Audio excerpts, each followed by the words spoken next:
Mga kapapsi, nagluluto po ako ng ulam namin sa tanghalian mga kapapsi.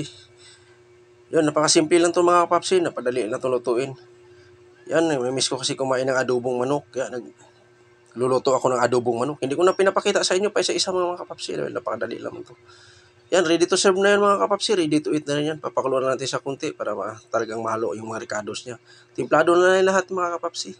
At tatatakam din ako. Bumili ako ng kalahating kilo sa palengke. Salingasi. Yung kalahati kinilaw ko. Yung kalahati gagawin nating prito mamaya.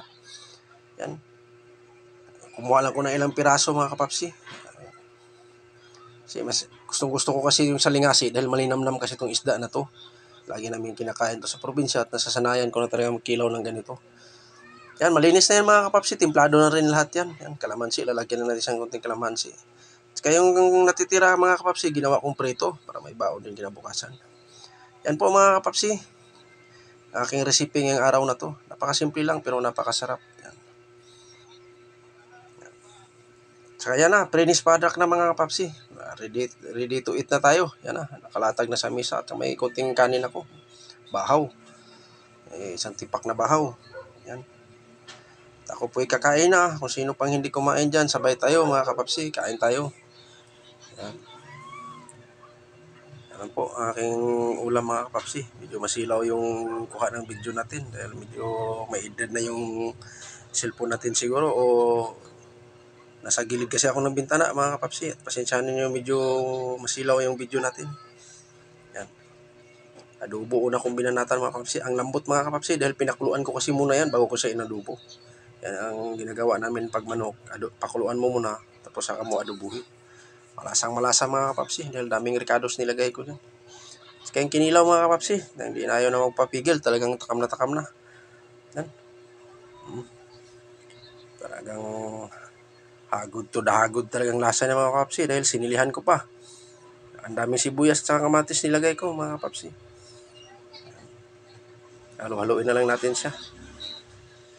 Yan, sili, pangpagana sa kain natin. Yan.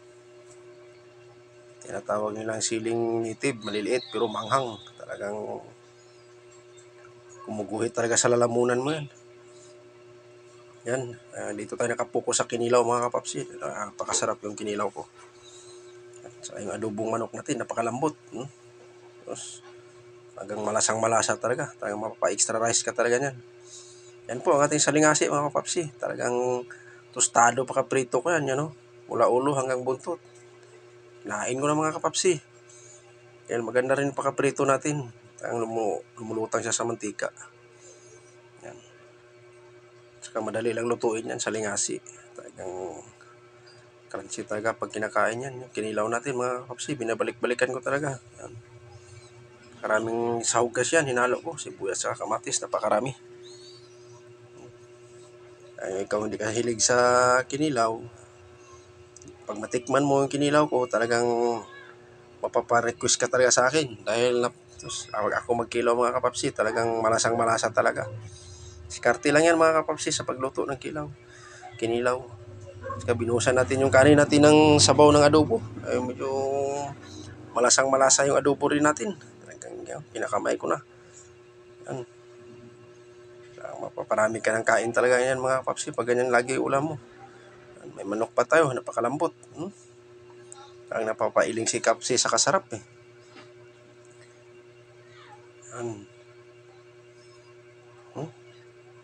Talagang ayaw magpapigil si kinilaw. Talagang binabalik-balikan ko talaga.